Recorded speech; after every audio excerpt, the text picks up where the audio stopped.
Welcome back to another episode of What a Week. We are fresh off of an absence last week. We had to cancel due to unforeseen circumstances, but we're back now ready to tackle this. Have a really exciting close read to do today that Andrew found, sent to me. Really enjoyed it. Andrew, you look bundled up there in North Texas, which is surprising because it's North Texas. But how are you doing today? I'm well. It's a beautiful day here, Zach, but I don't take well to the cold. So yeah, I'm all bundled up and, just trying to Yeah. stay warm. How about you? Well, I do love a good sweater in November or December time. So you're looking good. You're looking very sort of Oxford Donish today. Oh, well, thank you. Well, Yes. you look well yourself. To those who are Thank you. just listening and not watching, you have you have a very nice shirt on today, Zach. So Thank you hope very much. everybody Thank who's you. watching appreciates it. How are your book projects coming, Andrew?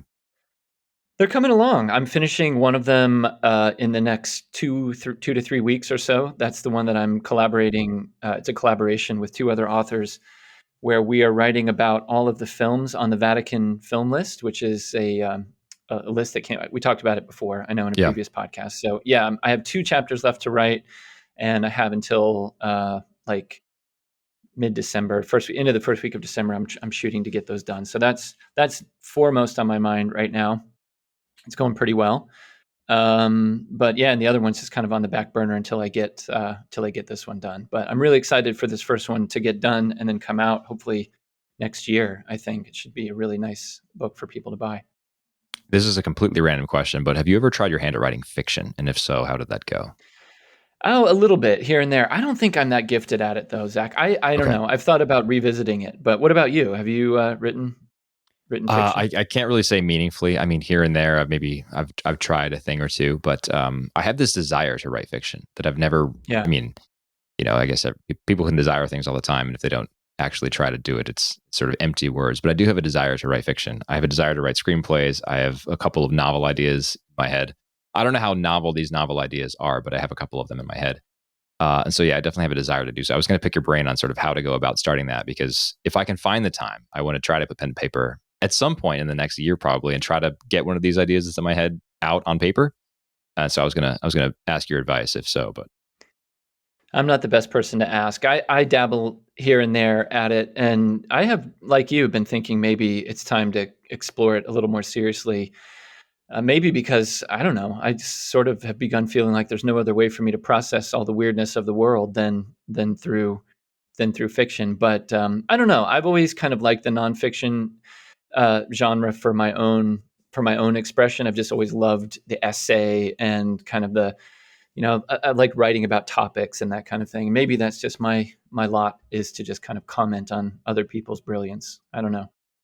well, like you, I am motivated by a desire to sort of process things, but also help others process. I think I've become more appreciative of fiction as I've been a father and have read a lot of fiction stories to my kids.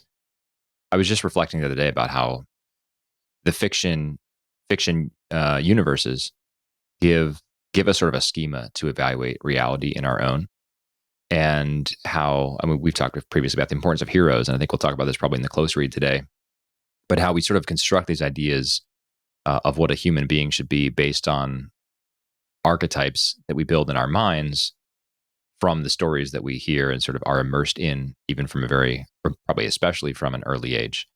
So to me, that becomes the value of fiction. My wife and I were also talking today about the value of a real good detective story. I think one of my recommendations on a previous episode, if it wasn't, it probably should have been, but the Cormoran Strike detective series by J.K. Rowling. Did we talk about this already? Yeah. Yeah. Yes. So, I mean, I was just reflecting on that. I just absolutely love that series. I just finished the most recent one. It was a 1,000+ page book, but it's just so gripping. It was a real page turner in ways that very few books these days that I read are. And I think you could say the same for the Harry Potter books or this other series, like the Harry Bosch series. What a good fiction series does well is it creates a universe that sort of draws you in, a cast of characters that become familiar to you. The that cast of characters is always sort of wrestling with problems that, if they're not real because they're actually fictional, are certainly mirrored in the real world.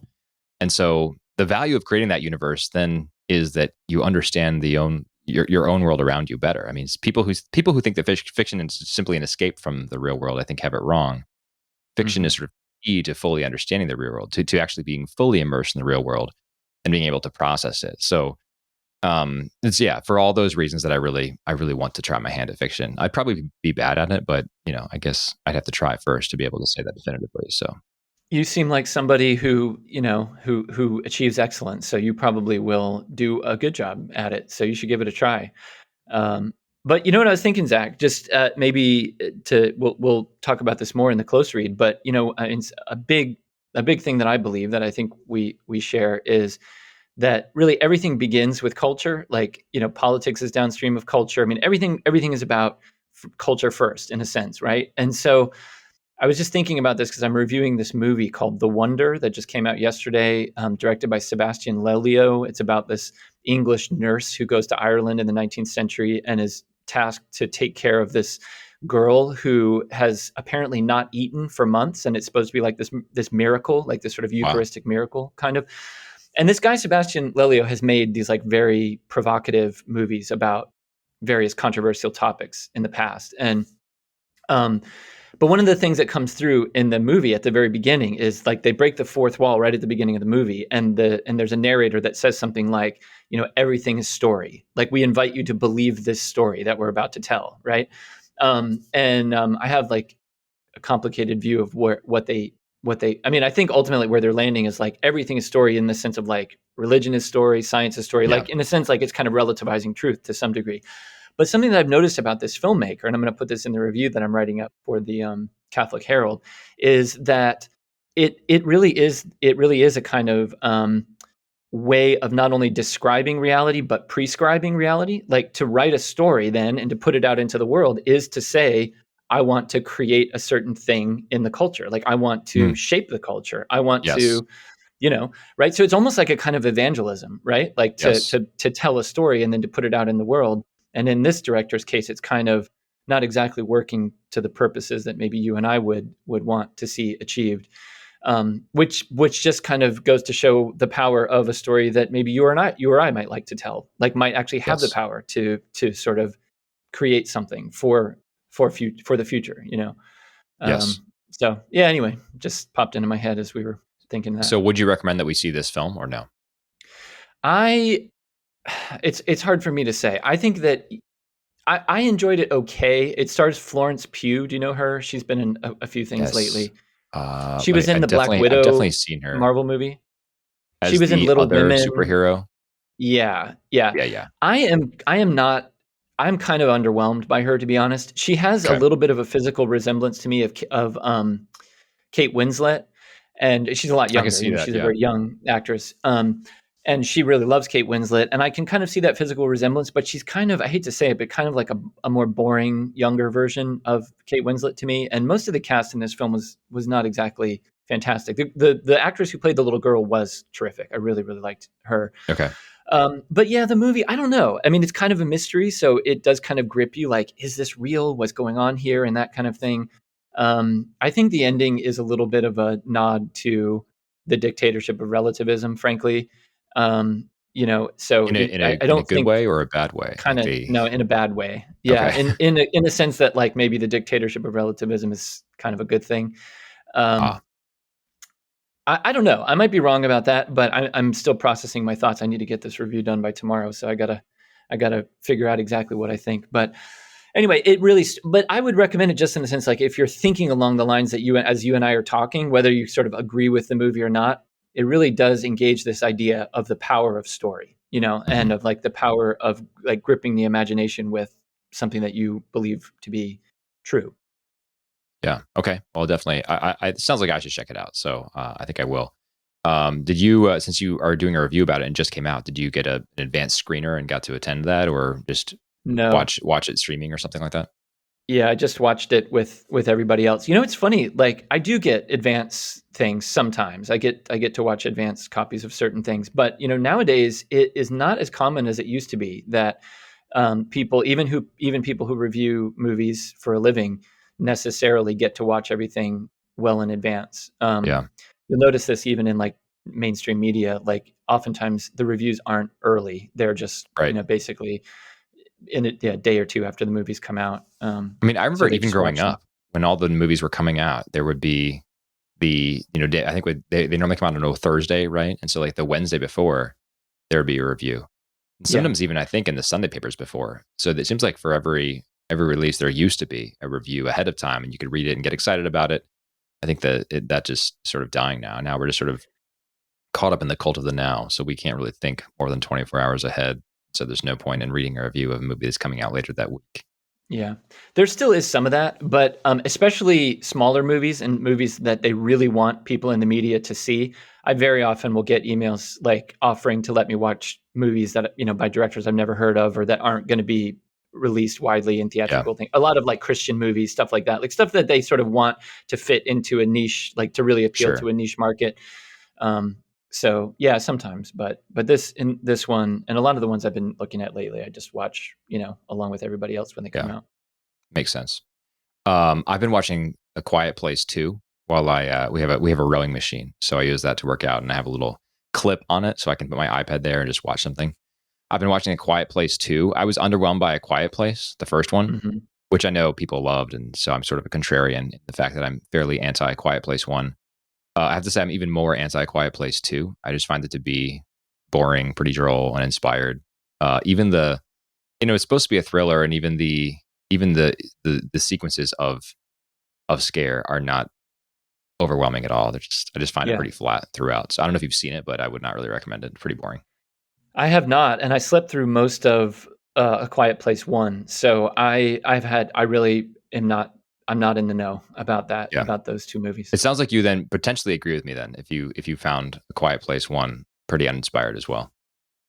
I don't. I know this is heresy, but I don't really like that guy very much. The actor, John Krasinski. um, John Krasinski. I think he's You don't like okay. I think Jim he's from The okay. Office? I think he's fine on that. Yeah, but I mean that's the way I think of him. He's not a Harrison Ford type leading man, which is the way that I think people kind of want us to think of him Yeah, I nowadays. guess. He Yeah. just doesn't kind of do it. He doesn't do it for me. I mean, this is Um, yeah. I mean, I agree with you there. I actually don't think he's that good of an actor in general. So mhm. yeah, I'm not a Yeah. huge John Krasinski fan. I do think Emily Blunt's a very good actress. Yes, she's good. So I Yeah. think her performance is better in the first one than in the second. But yeah, wouldn't really recommend the second if you haven't already seen it. So well, that's It enough seemed movie like I talk. mean, Oh, sorry. yeah. No, go ahead. No, no, That's no. not quite Last thing I enough. was going to say, Yeah. you know what? Well, I was going to say was that first movie seemed to me like it was a new M Night Shyamalan movie. Like that's the Yes. trailer. That's what it looked like to me. Yes. And I'm so over M Night Shyamalan that I was just sort of like, yeah, I don't know. And then it turned out it wasn't an M Night Shyamalan movie, but it still kind of seemed like one. So I anyway, think I think that M Night Shyamalan's only good movies may have been Signs and The Sixth Sense. I think, and maybe you could maybe add Unbreakable to that. I think everything yeah, after that, not good. yeah. I would argue even Signs in some respects. I mean, it has so much going for it because it has really great actors in it, Yeah. Mel Gibson and Joaquin Phoenix. Yeah. That movie kind of has meant something to me for a bunch of reasons, actually. But when I think of the ending of that movie, I think, man, that's pretty bad, actually. But Which part? The whole inhaler part and the the swing asthma away attack? thing, Yeah. the Yeah. whole like smashing the glass of, I don't, sorry, spoiler for people who haven't seen it, but I Yeah. agree. Sixth Sense is a truly great movie. I love The Yes. Sixth Sense. I will always love that movie. Have you seen Old by M Night Shyamalan? It's one of his newer ones. I think No, it came out I 2 years ago. haven't. I have not seen that one. Have you? It is atrociously bad. Yikes. It is one of the worst movies I've ever seen. I Oh, watched it, I don't know, probably 6 months ago, maybe less than 6 months ago. It was on HBO Max. And I was like, oh, this M. Night Shyamalan, like maybe he's got his mojo back. Let's see. Turned it on, watched a little bit of it. The acting was just atrocious. And so I ended up basically fast forwarding for much of the movie and doing some internet research on it. And people are just like, what is going on with this one? There's this there's this one scene that's particularly bad. And I looked it up, and several other people on Reddit had basically said I got to the same scene and then looked up what was going on because it was so bad. And I mean, it's just, yeah, it's almost worth it for the laughs because it's so atrociously bad. But I just wonder how did the Sixth Sense guy fall this far? It's really really sad, mhm. actually. Terrible. But anyway, we've got Thanksgiving next week, Andrew. So I'm going to segue to our misinformation segment, and I've prepped some misinformation things along the theme of food this week. So we have 3 food-themed items. They're not necessarily super contemporaneous because I wanted to find food things, but they're all themed with food. And so you will have to choose which one is the false of these three articles. Are you ready? I am ready. Okay. Item one from Bon Appetit Are you familiar with Bon Appetit magazine? Yeah, a little bit. Yeah. I love loved Bon Appetit. I used to get my wife gift subscriptions for her birthday, just like an annual subscription because they were a really cool magazine. They still are around, but there was a whole controversy with their editor in chief, Adam Rappaport, who was he had a really good podcast presence. We listened to his podcast pretty frequently. He appeared on the Bill Simmons podcast a lot. And then there was some kind of controversy where I think he had worn, I think the technical term is not blackface. I think it's actually brownface because he had darkened his face to dress up as a Puerto Rican celebrity, I think, for a Halloween party. And so this picture leaked online several years ago, and then that was followed up by his staff basically saying, "Oh, he's creating a toxic work environment and he's a bully, et cetera, et cetera." So he resigned suddenly. The staff of the magazine changed overnight. The podcast, he was like the face of the podcast. So the podcast changed overnight. It was just remarkable, complete facelift for the publication. And I sort of have my interest sort of in parallel, not because of that, but sort of just naturally drifted away anyway. So I hadn't read the magazine in a while, but it's a very different magazine than it once was. At least I know that for better or worse. I'm not since I haven't read it. I can't really make a judgment either way. But it was a sad end to a great thing they had going there, content wise. But here we go. So if true, this is from Bon Appetit magazine. The title is Hong Kong Restaurant Dives into Aerial Dining. Okay. Excerpt from the story. You may be familiar with unique sensory dining experiences. Some restaurants in Paris, for example, serve meals in complete darkness. Servers wear night vision goggles, while restaurant patrons experience the heightened sensate pleasures of their taste buds. You may also be familiar with aerial yoga, in which yoga instructors lead their pupils in dervish-like displays of acrobatic finesse, all while suspended above ground by thick bands attached to ceiling hooks. A Hong Kong restaurant inspired by these examples is offering diners an opportunity to experience the best or worst of these worlds, eating your meal while suspended above the ground in a room completely sealed off from the light. How will it work? Details are scant, but we took the opportunity to speak with two people who recently dined there. It was, in their words, an unbelievable experience. I'll stop there. Okay, that's item one. Any questions on item one? A restaurant where people eat suspended from the ceiling in the dark. In pitch blackness, yes. Okay. Okay. All right. Okay. All right, item two. From CBS News, if true. Florida traveler tried to smuggle gun onto the plane by stuffing it in raw chicken. Here's an excerpt, if true. A prospective air traveler was roasted by the Transportation Security Administration on social media on Monday after officers with the federal agency said it caught the person trying to conceal a gun inside a raw chicken stashed in their carry-on luggage. The weapon was flagged by TSA at Fort Lauderdale Hollywood International Airport in Florida, where officers found it wrapped in what looked like thin paper packaging and hidden inside a raw chicken. A post shared to the official TSA Instagram account on Monday included photos of the uncooked bird being examined in an airport security screening area and the gun once it was removed and unwrapped. Its caption leaned heavily into Thanksgiving-themed puns, starting with, "There's a personal foul here, ... All right, any questions on that? I don't think you're allowed to bring chickens through in your carry-on baggage either. Yeah, so that's sort of a double foul there. Fault. Yeah. Yeah. All right. And Foul, yeah. the third one, if true, this is from just Thrillist.com. If true, couple sells secrets to China, hides them in a peanut butter sandwich. Here's the excerpt, if true. What do espionage and a peanut butter sandwich have in common? A Maryland couple who thought they could outsmart the U.S. government, apparently. According to the United States Department of Justice, Jonathan Tebb allegedly tried to sell information about our nuclear-powered submarines to a foreign government. In his first attempt, he used half of a peanut butter sandwich, and in another attempt to pass the information on, Tebb used a chewing gum package. He served as a nuclear engineer for the United States Navy and was assigned to the Naval Nuclear Propulsion Program, also known as Naval Reactors. According to the U.S. Department of Justice, Tebb held an active national security clearance through the U.S. Department of Defense, giving him access to restricted data. All right, so that is the third item. Which of these is the decoy? Which of these is not true, Andrew?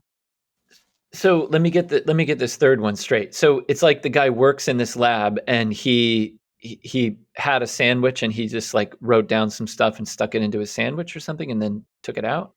So if true, this would actually be in the terminology would be the drop, right? This like the Hmm. handoff, the secret location for the handoff. You stash something somewhere, and your handler Okay. comes and picks it up later. If true, he took a USB stick full of secrets, put it in half a peanut butter sandwich, and used that to sneak it to the drop. As the drop. Okay. Oh, that's Yeah, funny that I would even imagine it's like something written down. Of yeah, course, right. it's That's some kind of like way too old computer school. file. Yeah, I yeah. know, man. I'm What so are old school. pencils and pens? What? What? Yeah, they probably don't have those at the nuclear lab or whatever. Probably Okay. not. Okay. I'm gonna say let's start with the second one. It was a Florida man story, so I'm gonna say that that's true. That a Florida man would think, how can I get this gun through security? I know. I'll stick it in a chicken. So let's start there. Number two is true.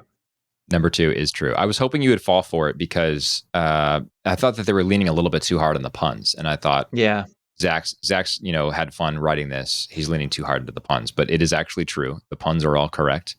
Not correct. How can a pun be correct? The puns are all true to the Really story. They were in printed. the story. Yeah. Yeah. Wow. So there you go. Yeah, Well, Florida man. I think they did miss an opportunity there because they said Florida traveler, and they really oh should have led yeah. with Florida man sticks gun and chicken tries to smuggle it through security. Yeah, Zach, I think it's all part of the new woke regime. We don't say Florida man. You can't, I mean, even that's like the true. old tropes, Florida man, Yeah. who's to say? Did he You identify don't as want a to man? assume. Yeah, I mean, but for I that don't matter, know. does he identify as a traveler? I don't. Who can? Right. It's rather violent of them to assume that he identifies as a traveler. So Yeah. Florida We entity, really opened up a perhaps. can of worms there. But yeah, Florida something. All right. So that one's true. All right. I'm gonna say that I don't know. The other two are tough. The other two are tough. I'm inclined to say the third one is made up, but I'm gonna go against my instincts here and say the third one is true, and the first one is made up not because there isn't something interesting, some weird way to eat in Hong Kong that's just come out, but that eating upside down and in the dark seems like maybe you added one too many wrinkle there to try and draw me in. So I'm gonna say one is false, three is true. You're on quite a winning streak here, Andrew, because that is exactly correct. Number one is Yes. false. Number three is true. I did think it was maybe a bridge too far, but I wanted to make it as ridiculous as possible. Hmm. Um, and this idea of a restaurant just trying to go so avant garde that they turn off all the lights and suspend their dining patrons in midair in awkward aerial yoga style poses while they shovel food into their mouths is just a little bit too delicious to pass up. So I don't even really know the inspiration for that. Uh, yeah, so I can't really speak to why I came up with that, but I thought it was a You made funny all idea. of that up, the entire Yes, story. You just cooked it up from yes, nothing. Wow, yes, correct. bravo, Zach. The Well entire thing done. is fake. Um, Yeah, and the spy thing is true. That is not very contemporary. I mean, it happened this year, or I think it happened last year, but the DOJ came out with this earlier in the year. Hmm. But I came across it when I was looking for funny, crazy food stories. So there you go. Yes, they actually did try to use they being the couple. And I guess he was the engineer, so I think he was the one who actually smuggled the sandwich. But yeah, they stuck a stick drive into half a peanut butter sandwich and tried to pass it off to their Chinese handler that way. So there you go. Man, the Yeah. the days of cloak and dagger are not dead. And not at all. No, not at all. Wow. Just got to watch out for the peanut butter sandwich. Yeah. Um, yeah, I don't know. There's probably some joke there about how I don't know, the DOJ was stuck on him like peanut butter on bread or something like that. I don't know. But there you go. Well done on the misinformation segment, Andrew. Should we go ahead to the close read for the week? Let's do it. All right, I'm going to hand this over to you to do a walkthrough, but this is appearing in the European Conservative, linked in the show notes, of course, europeanconservative.com. The title is Breakthrough, an interview with Fen de Villiers, if I've pronounced that remotely correctly. So this is an interview where the writer, Mario Lagos, I think is the writer, Hmm. sits down with his sculptor and asks him about his craft, where his inspiration comes from, his training with the Vorticist School of Art, which I didn't know a lot about. Andrew, was an opportunity for me to read up on that a little bit as well, research more about Vorticism, Yeah. and sort of his diagnostics of the problems of today. So over to you, Andrew, for more on what's going on with this interview. There's a lot to talk about. Yeah, this is a great interview. I really enjoyed reading it. I don't know how I stumbled upon it. It was in the European Conservative, which is doing a lot of interesting stuff, publishing a lot of interesting work. And yeah, it's an interview between this writer Mario Lagos and an artist named Fen de Villiers, Fendevilliers, Fen de Villiers. And he is based in Belgium now, but he grew up in the UK. His website says he grew up in Scotland, but his accent is the King's English. I mean, it's a really really nicely polished English accent, and I really enjoyed looking at some of his videos on YouTube and kind of exploring and learning a little bit more about what he does. But yeah, he's a sculptor. He's a young man who is a sculptor. He sculpts out of stone, and he creates these really interesting pieces. The interview begins with Mario Lagos talking about the state of contemporary art, which is something we've talked about before, and this also, this ties up with what I said a moment ago about culture being sort of culture comes first, right? So we've got this like really impoverished state of creation going on in the art world, at least in kind of the traditional art world of painting and sculpture, architecture, that kind of thing. And the writer Mario Lagos begins by asking, "Is there anything so boring as contemporary art?" Which I think is the right question. It's not that it's so shocking or so scandalous or so, you know, uh, I don't know, weird. Even it's just kind of boring, right? And he uses the example here of someone selling an Italian artist named Salvatore Garot selling nothing, selling a quote invisible sculpture for the sum of $18,300, and we can think That of was hilarious. things.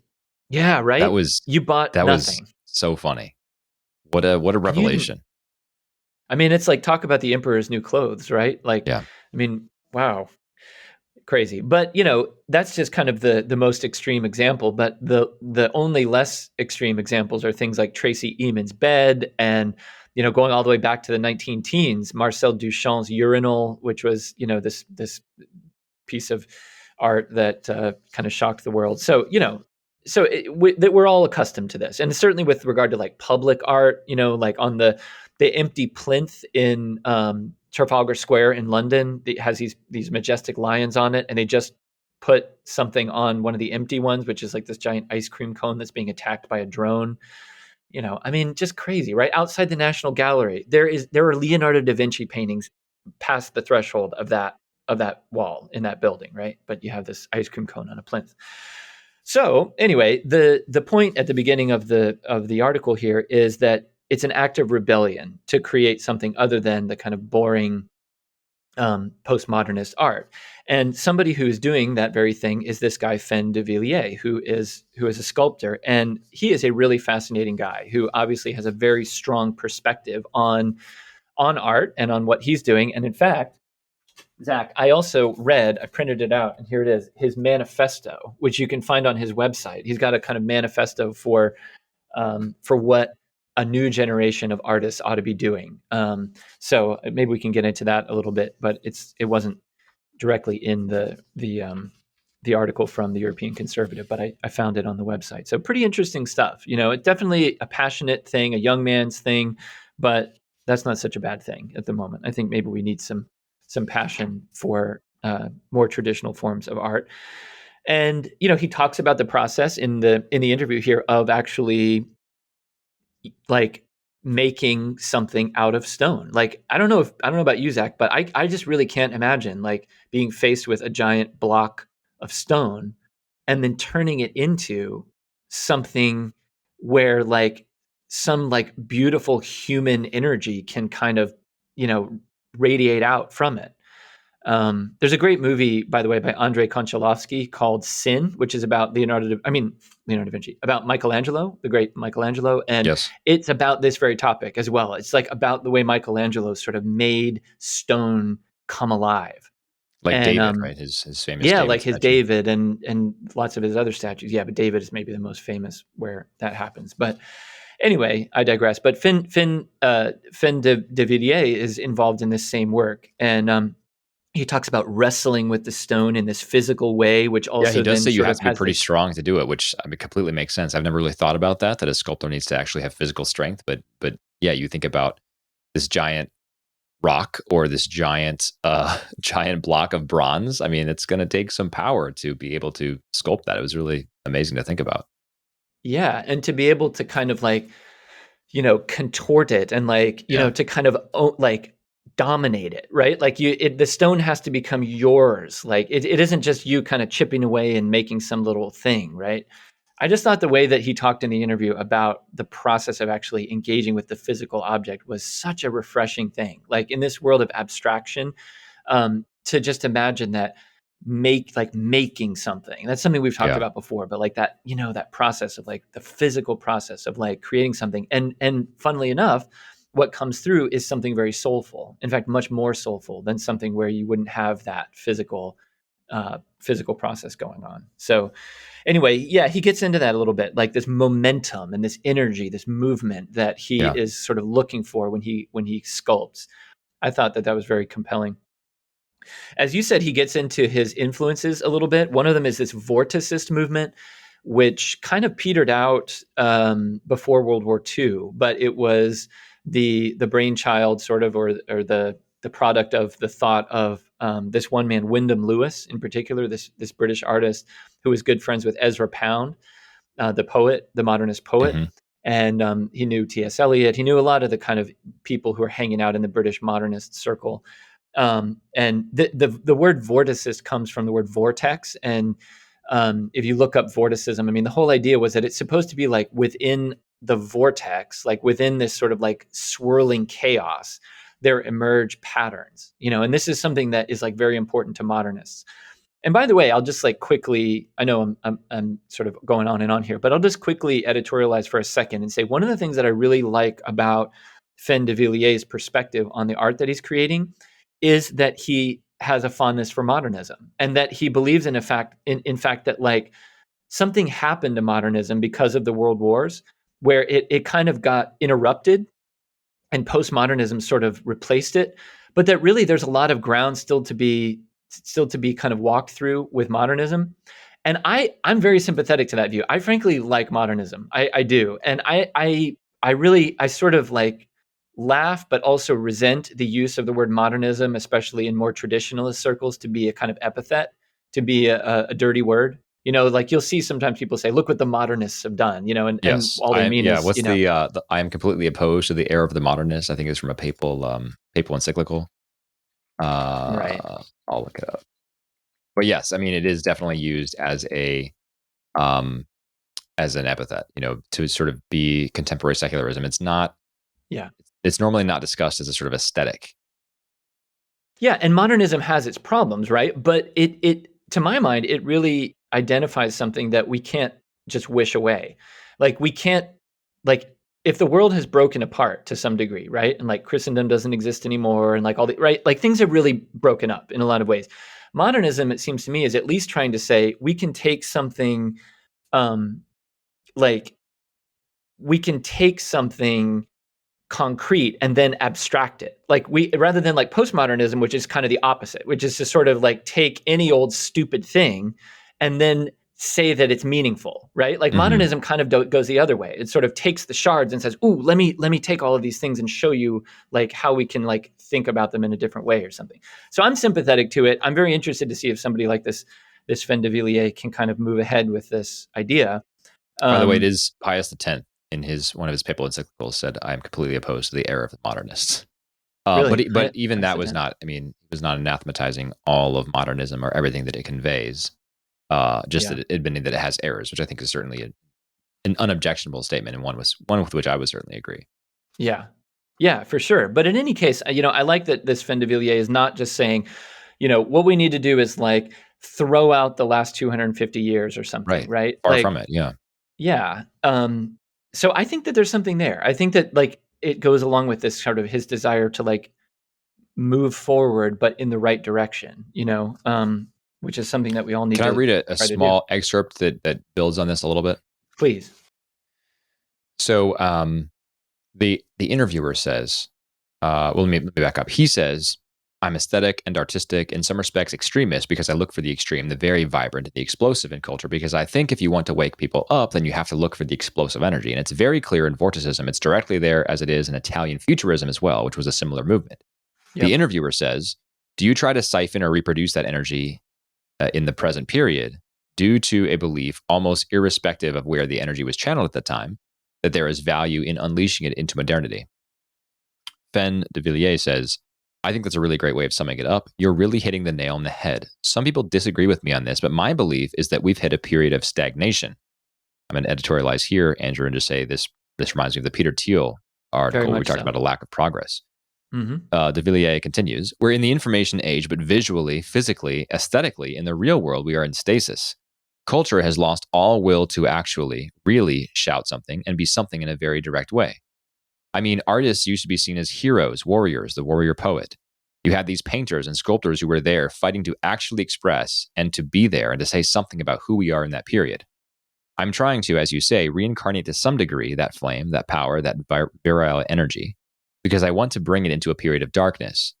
I see this time as an aesthetic dark age. I like the image of the tank because it can, at speed, smash through things. I Hmm. think we need to smash through where we are right now and get into new ground. This was what my show, Breakthrough, was all about. You must break through. We must go on. We must keep pushing forward. You must go on to get out of this stasis. So, as you say, Yeah. Andrew, he's a modernist, I think, because he admires this sort of the strength, and not shapeless brutality, but the sort of the brutal strength of maybe forcefulness is a better word of the modern aesthetic. And he thinks that that is actually a healthy antidote to what is actually postmodernism, which is this sort of period of stasis, this dark age, this era ultimately of meaninglessness. Because of everything, if we pretend that everything has meaning, then nothing has meaning, and so there really is no flame, no power, no virile energy, as he says. And so he wants to sort of resurrect that idea. And I think that was one of the parts of the piece that made me think, oh yeah, like I think he's onto something here. And I see when you see his pieces, there are some pictures of his pieces in this article. You see what he's getting at. There are bold lines, there are bold characters um, that are saying something more than I don't know, more than nothing, right? Right. I mean, yeah, we're in this anemic period in the West for sure. We're just kind of stuck, and the art, if we can even call it that, that is produced is, I mean, even if it's something attractive, which a lot of it isn't, then it's just kind of something rehashed, or it's like we've talked about before Right. with films, right? I mean, it's just rebooted, sequel, whatever. It's just kind of it's this decadent kind of repetition that leads to a kind of acedia, a kind of like hopelessness, just a kind of, well, what's the point of anything, right? And I think that he's drawing inspiration from the original modernists who had a little bit of a sense of that in their own day, right? And they were, some of them were very naive because they thought, well, like they welcomed World War One because they thought, Yeah. look, this is just what we need, right? We need to just, everything needs to just be kind of like violently shaken up.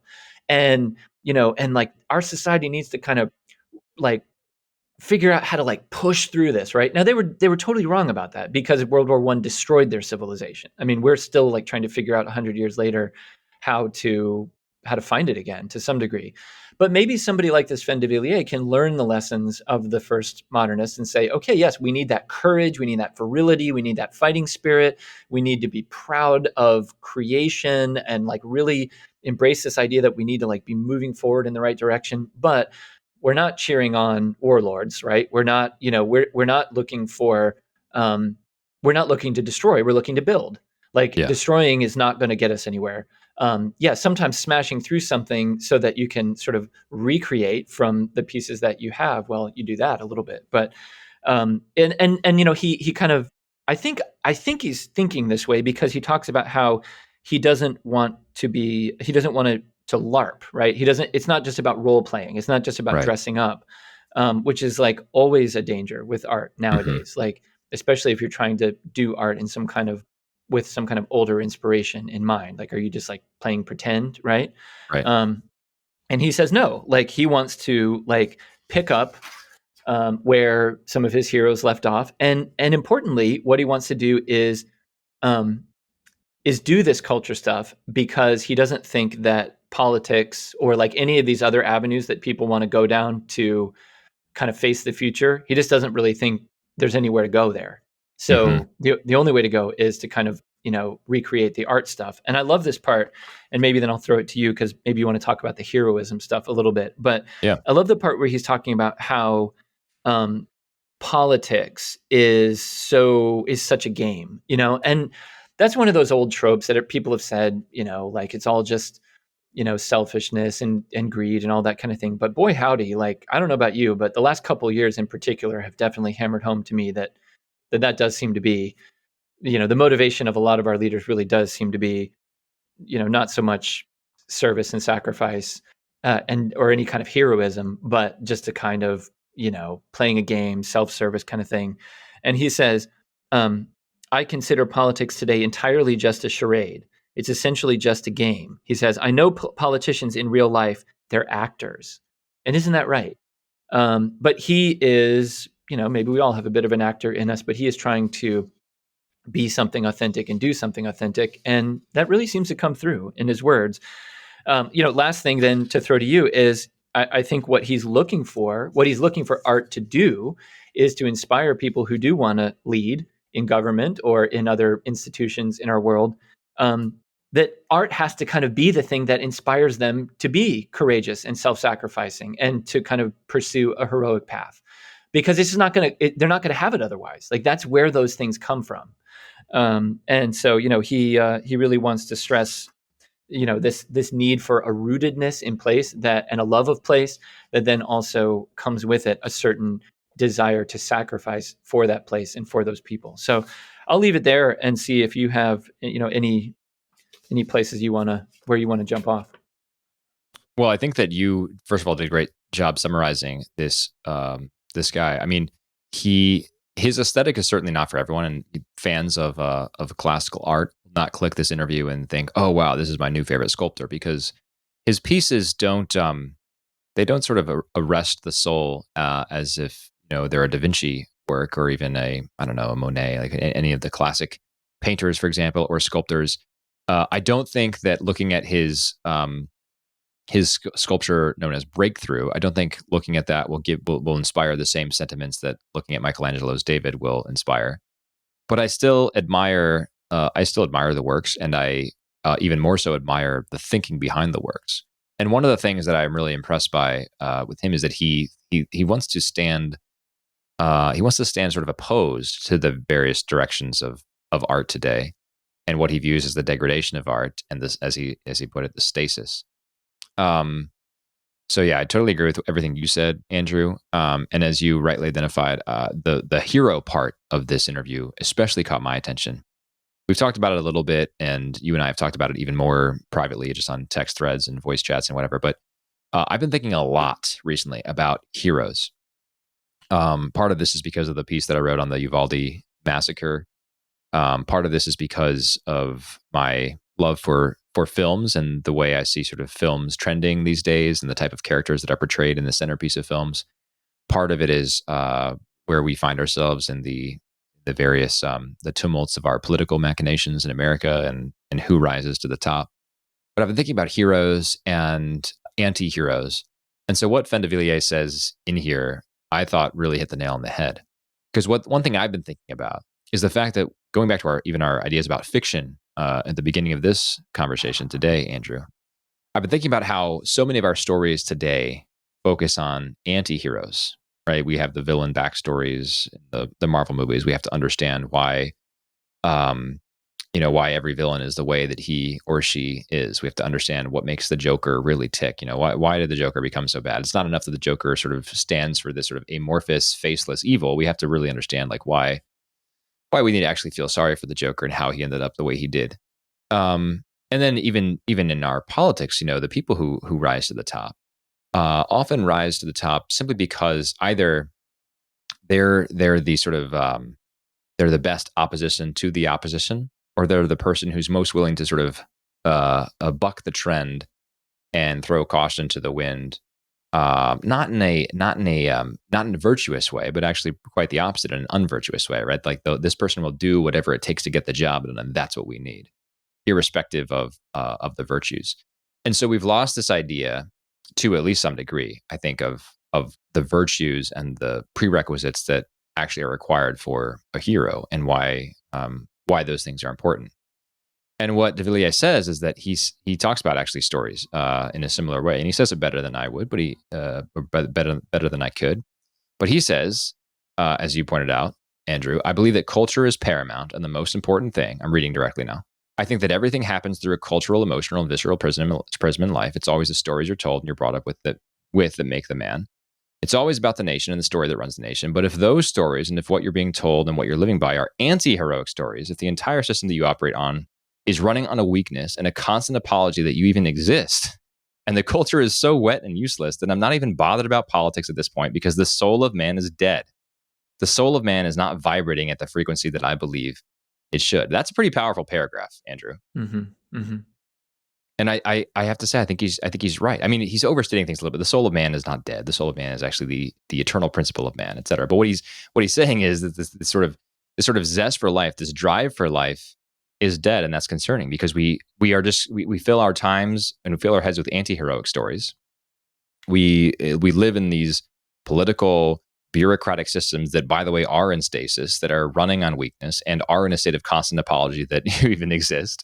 Have lost sight of the dignity of the human person, have no concept of the intrinsic value of every human life, and the culture is so wet and useless. Like when was the last time that we created a beautiful cultural byproduct of any sort whatsoever? So I think he's absolutely correct here. He says, as you pointed out, there are no heroes in politics. The politicians today are not heroic. They're actors. They're stage actors, and that's fine for what they do. But I just have no interest in that because I want heroism. I want to follow heroes. He says the only way that you can cultivate true leaders and true heroes are by people who actually have a cultural route connected to the ground they stand on. Mm-hmm. Now, I do think this is actually an interesting point. He doesn't get into any of the sort of ethno-nationalism, but I do think that he sort of maybe he flirts with some of these ideas in this paragraph here. I'll go on. He says, you have someone like Boris Johnson or Theresa May or any of these clowns. They don't care about the English. They don't care about England. They could be up and gone and go somewhere else. They're entirely global. They're not tied to the ground. So until people understand the fabric and the actual game of what the political system is, you're constantly caught in a shit show. You're constantly caught in a pantomime. Mm-hmm. So I don't know his stance, for example, on immigration policy in the UK. But here, what he's advocating for is having some sort of rootedness or connectedness with, as he says, the ground on which you stand on. And that does not have to be, I can't speak for him. I obviously don't know his heart or his soul, but what he says here is not, it's not an ethno-nationalist statement in and of itself, right? What he's saying is that the value of like rootedness is actually really important value. Mm-hmm. We are people of the earth. From dust we come, and to dust we shall return. And that's my word. I mean, Scripture's words, not mine or his. But that's what he's talking about here. And heroism is born of that rootedness. It's not born in this sort of amorphous, shapeless lack of belonging. It's actually born from the belonging itself. And that's why the belonging itself actually matters, because it's from that that heroism is born. It's from that real stories are born. Yeah. A couple of thoughts to add about that. That's all. That's right, Zach. I don't think he mentions one of my heroes, Roger Scruton, by name here, but this is a very big theme that runs through Scruton. The idea, he talked about somewheres versus anywheres. Scruton looked at the modern managerial class, like the people who rule the world, as anywheres. They could be anywhere. It doesn't matter. Like it doesn't, that like the rootedness in place doesn't matter. But being being somebody who is somewhere, is a necessary precondition for virtue, really. Like, because like, your love of family, your love of place, right? I mean, again, it's concrete, not abstract. Like the sort of the elites today, they're abstracting things. They're sort of taking things from the abstract and then trying to apply them, right? Rather than sort of living in reality. And then you can deduce certain abstract principles from the kind of tangible world that you inhabit, right? So I think that that's a really important thing that he's getting at there. And that's a line of thought that runs certainly from ancient times, but in more modern times from Edmund Burke to G.K. Chesterton to, all kinds of great thinkers. And it got me thinking, actually, because later in the piece, they talk about Dirty Harry a little bit, the cinematic Dirty Harry vigilante character, which is really cool. And I want to talk about that, but I want to bracket that for just a second, because Another vigilante character that I think, in a sense, better embodies the rootedness in place is Bruce Wayne, Batman. And I've been thinking about this because my son and I just recently watched Batman Begins and The Dark Knight Great again, movie. the Yep. first of Christopher Nolan's first two of his Batman films. We haven't gotten around to the third one yet, but we need to do that. But right, the motivating thing for Bruce Wayne is, first of all, his family, because his parents were killed, right? But the second thing is Gotham City itself, right? Yeah. He Seek the loves welfare of the Gotham city. Yeah. City. And his family did before him, his parents, right? I mean, in that Batman Begins, his father tells him something like, Gotham has been very good to us, son, right? And so there's this sense of like the rootedness in Gotham. In both of those movies, the villains are agents of chaos who, in a sense, like don't see the virtue of the place, right? In the first one, it's the Liam Neeson character, whose character name I forget, but right, I mean, like they basically this organization has decided that Gotham City is hopeless, like that it's too chaotic, and so the only thing you can do is just wipe it out. And Bruce Wayne slash Batman wants to fight against that, right? And the same in The Dark Knight. Like Joker is an agent of chaos, and he's there to sort of continue to try to provide some order to this chaotic place that he loves and believes that he ought to serve. So I think like that's this kind of like heroic thing that Fen is getting at here, like, and that he wants to see represented artistically in his sculptures, right? And maybe maybe Christopher Nolan and others do that in kind of a more popular idiom. But I have to say that's something I really admire. I really think that's right. Um, that gets that heroism, that rootedness in place, and that sort of creativity, that sort of heroism, that fearlessness moving forward kind of thing that you do see in a character like Dirty Harry. And I'll just quickly like read this one part that stood out to me. Dirty Harry is played by Clint Eastwood in these films from the 70s. They're really good. And he says this: you have to look at the idea of the hero. Everything that Dirty Harry exhibits is exactly what the system today does not want. They do not want you to embody that sort of unapologetic, savage directness, because then you are not a rule follower. You are instead someone who might question or do something that doesn't fit the prison cell of a cultural system they built around you. And man, don't we need art to do that kind of thing now? Yes. Like, art is just about conformity now. It's just about kind of it's mass produced, kind of safe, easy, stay within the lines. If you don't, you'll get canceled, et cetera, right? And Fenn seems to be saying Dirty Harry is kind of a good example of Yep. somebody that we might want to look to, because he's somebody who is virtuous, but that virtue strangely like doesn't fit in the society that he Yeah. lives in, and so he ends up kind of looking like a bit of a bad guy, even though he's really the good guy. Yeah. Two quick things. One, that this sort of lack of rootedness is very closely parallel to this idea of flatness, which was, I think, the very first episode that you and I did, Andrew. This complete frictionless, right? You said that art today is all the same. Today's music is all the same, right? If you listen to the top 40 songs on the Billboard Top 40, I did this, I don't know, a couple months ago. I was like, these are all just, they sound the same, and they're all, by the way, terrible, but they all just sound the same. So our visual art is all the same. Our music is all the same. Our technology is all the same. Our journalism is all the same, right? Our manufacturing is all the same. How many small businesses have to survive by partnering with Amazon and selling their stuff through Amazon, because that's the way you do it. You have to just do it the way that everyone else does it. So creativity really is dead. I think we are in this period of stasis, and that is part and parcel of this whole flatness motif as well that we've talked about. The second thing is, on this point about rootedness, and on the point that we were talking about previously about sort of building these fictional universes. My other favorite series is this detective series called the Harry Bosch series by Michael Connolly, turned into an Amazon series, and of course the series is not as good as the books. But there's 20 or so of these books. He's still writing them, and they all take place in Los Angeles. And they're all about a Los Angeles police detective who just really loves his city. And it does not paper over the city. This isn't, Hollywood Boulevard, city of a million lights. You're going to go there and become a movie star. He's a homicide detective, right? So you imagine the kind of gritty side of the city that you see, and yet he loves his city. And Bosch is a hero. He bucks the trends all the time. He flouts the rules. He operates in the gray. He disobeys his superiors constantly in pretty much every book. He plays by his own rules, but he really is a hero, and he's a hero with this deep sense of rootedness and obligation to his city.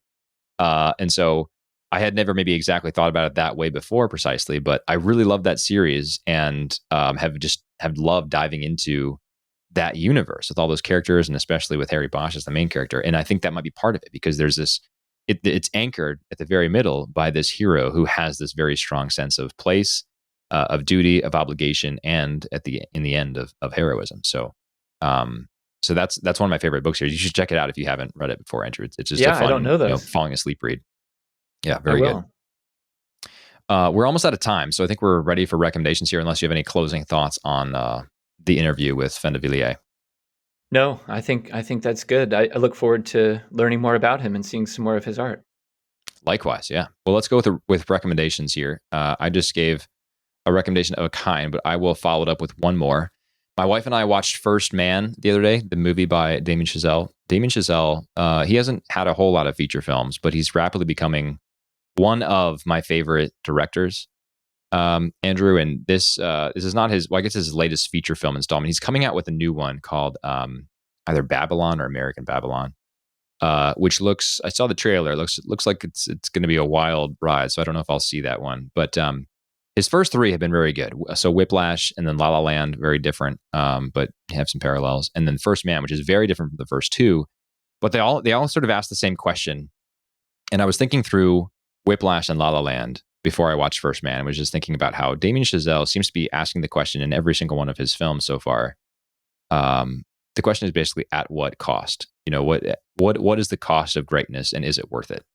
And you'll see what I mean when you watch these movies, but I think he's very good at answering this question. He's very good at the ambiguous ending as well, because you finish the movie and there's really no conclusion to that question, right? The question still sort of hangs there in the air as the credits roll, and you think to yourself, wow, was it worth it? What is the cost of greatness?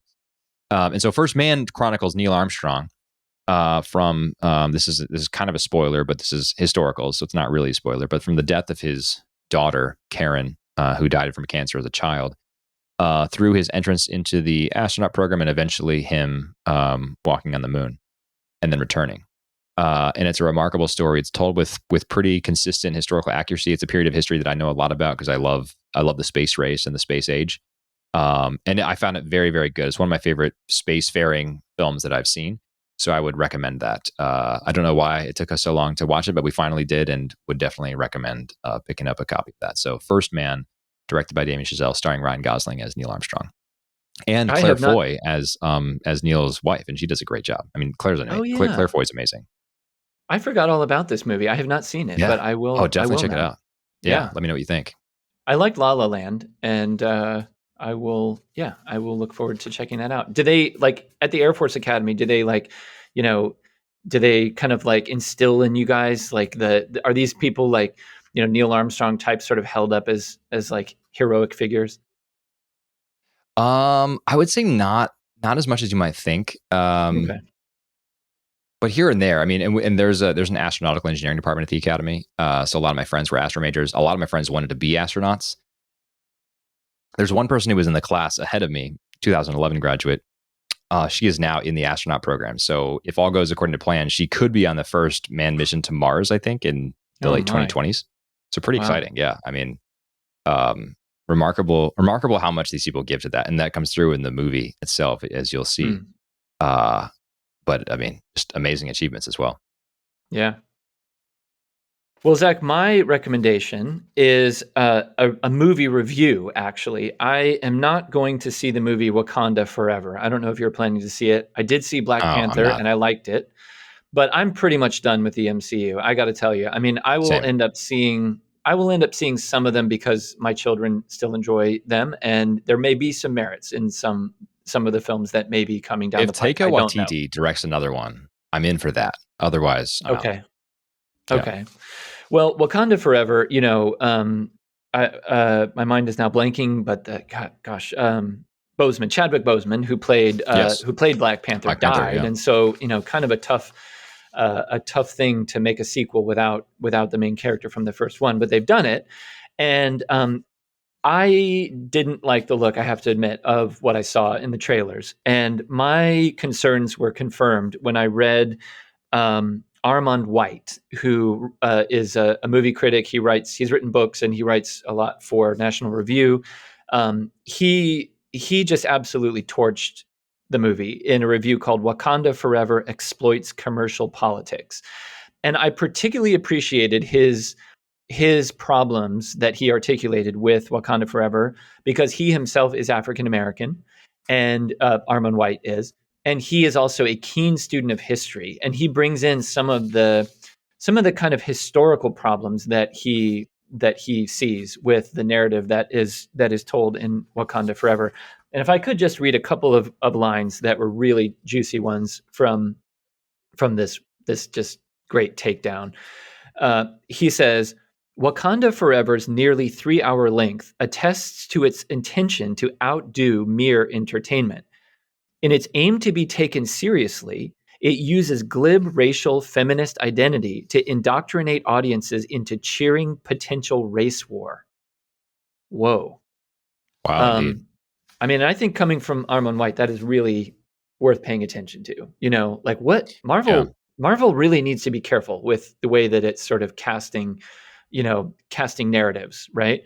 And just a second thing that he said that I thought was interesting was, he mentions how many Marvel fans have read the great serious Black historians, Ivan van Sertima's They Came Before Columbus, or John Henrik Clarke's My Life in Search of Africa.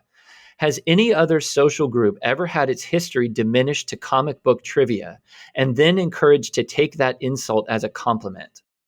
The brainwashing phenomenon of Wakanda Forever promotes ignorance of history, not uplift, but culturally enslaved escapism. Wow. Again, That is wow. savage. I mean, this dude is hitting hard. And Is I this in think, National Review? it's in National Review. I read it Okay. on their website just Okay. this morning. So, yeah, Armand White, I don't always agree with everything, his take on every single movie that he reviews, Sure. but he is a very insightful guy, and I must confess, I was pretty intrigued by this review. Wow.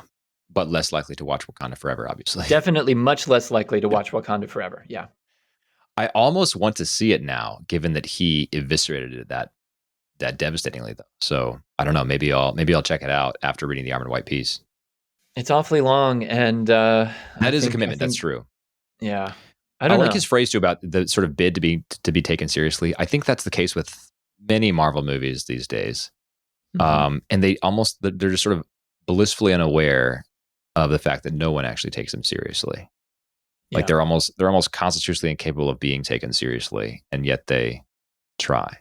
But this is why I like Taika Waititi's take on it when he did Thor Ragnarok, because he was like, no one's going to take this seriously, so we might as well just make fun of it as much as we possibly can. And Yeah, that's it's an almost like interesting take. a big joke. Yeah. I Yeah. mean, you should watch it again sometime, and with that take Yeah. in mind, and see Mhm. if it comes across the same way, because that's how I take it. He's just like, the MCU is a runaway train. No one's taking it seriously anymore. It can't even take itself seriously. So we might as well just put in all these ridiculous jokes and just have fun with it. So that's what he did, and it kind of worked. Yeah. Yeah. All right. Well, Yeah, that's I it mean, I for. think, Oh, yeah. go ahead. Go Nope, ahead. that's Sorry, it. it's not That's it. it. That's all. That's the last word about the MCU. Nothing more needs to be said. Okay, sounds good. That's it for this week's What a Week. Andrew, thanks again for joining me. It was a pleasure as always. We'll be back in 2 weeks. We are taking next week off for Thanksgiving. That's why we did the food themed misinformation this week. So enjoy the time with your families. Enjoy the time eating turkey if that's your thing. I think we're going to do roast lamb with my father as we celebrate Thanksgiving. So I'm looking forward to that. Should be good. But enjoy lots of good food. Enjoy lots of good fellowship and fun. We'll be back the following week for our next installment of What a Week. And until next time, God bless you.